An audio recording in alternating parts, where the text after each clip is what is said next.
So I've always been really close with my family, my mom and my dad and my brother Mike, and our series of beagles, Missy, Maui, and Maggie.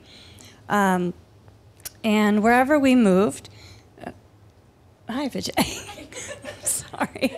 Wherever we moved, our home always seemed to turn into a central gathering place for friends. But there were certain things that we kept private, and that led to some interesting situations. Like one day in 6th grade, it was the beginning of the year, during recess, my class was out on the playground, and my best friend Becky and I were standing near the Foursquare court and just chatting, and she was playing with my hair. And without even knowing it was possible, she pulled a little bit too hard, and my wig fell off. I was completely mortified. And I picked it up off the ground, and I ran back inside the school and into the classroom, and I sat down on my desk, and I tried to put it back on as best I could without a mirror. And I just sat there imagining all of the different ways that my classmates could mercilessly tease me about having no hair. See, Becky didn't know it was a wig, and I'm not really sure any of them knew.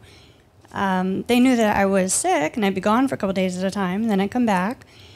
But I don't think they knew why, because I hadn't told any of them that a few months before I was diagnosed with bone cancer. And they sure didn't know that when I was 2, I'd had a different kind of cancer. That just wasn't something that we talked about.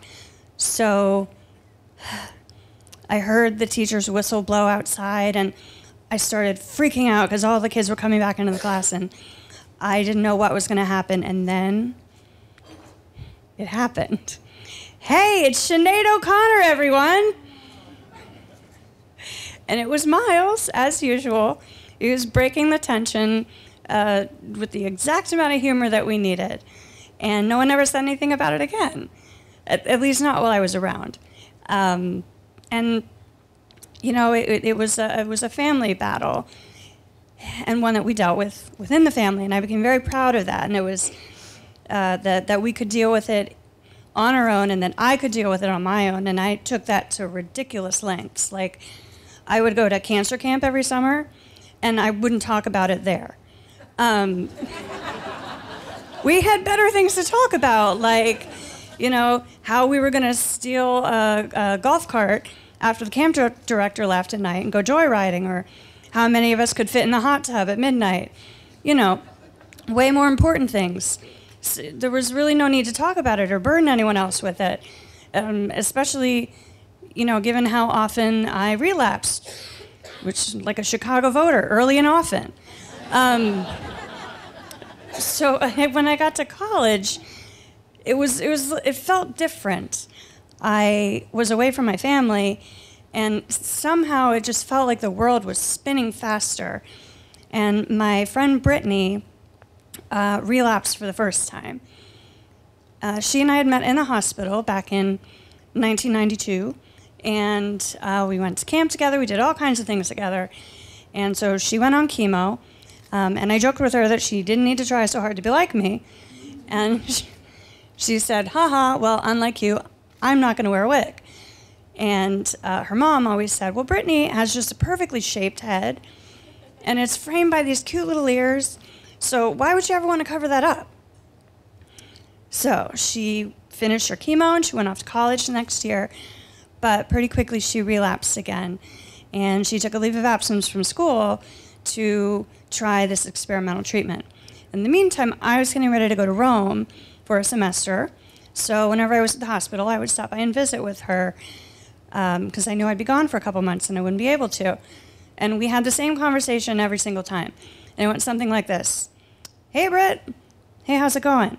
Oh, good. My internship's fun. Excited about going to Rome. Oh, you're going to Rome? That's cool. Yep, gonna study there next semester. You told me that last time, didn't you? And we'd laugh and chat until she drifted off to sleep again, because the treatment that she was on was pretty hard on her. So to help her deal with it, the doctors gave her medicine that made her sleep. And then she died. And it felt to me like the world just spun so fast that I flew off it. I was just kind of drifting for a while. And I knew that eventually I had to come back down and land. So I did, and I came back from Rome, and I learned that I had relapsed again. But I was going to power through like I always did. So I tried to balance a more intense chemo and a full course load and an internship, and it was exhausting. So I took my own leave of absence from school, which was really hard for me because it felt like I was admitting failure. Like I couldn't deal with it, like everything wasn't normal, because I like to convince myself that everything that happens in my life is perfectly normal for everyone. But I was so tired and broken down that I took the leave of absence, only I didn't wear a wig this time. And that was partially because I didn't have the energy for it. I mean, I don't know how many of you know this, but first of all, they're really hot and they're itchy. But you also have to worry, like, is it straight? Is it too far down on my forehead today? It's time consuming. And I think partially, in a small way, I may have been honoring Brittany as well. So it was somehow freeing, though, for everyone to know. Like, I would go on the metro and I would see another Baldy, and I just kind of like exchange a little head nod, and we know what's going on.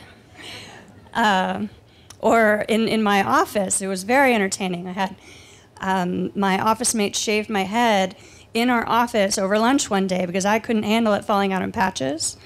Or there was an IT guy who came to fix my computer one day, and when he was almost done, he said, "Okay, just give me another minute and I'll be out of your hair."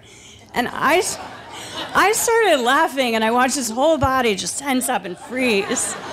And I swear, he didn't look at me in the eye for like a year.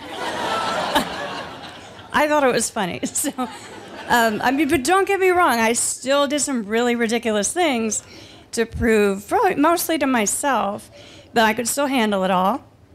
Like calling my friend Christina, who's here tonight, in the middle of the night, and to ask her if she would drive me to the hospital in the morning because I had a really high fever.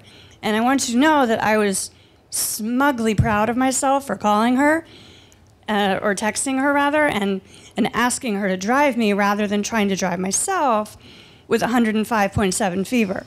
Personal best. She called me like a normal person would and said, I don't want to be an alarmist, but should we just go now? To which I responded, no. If we go now, I have to go in through the ER, and that's just a pain, and I don't want to deal with it. We'll just go when the clinic opens at 8. Okay.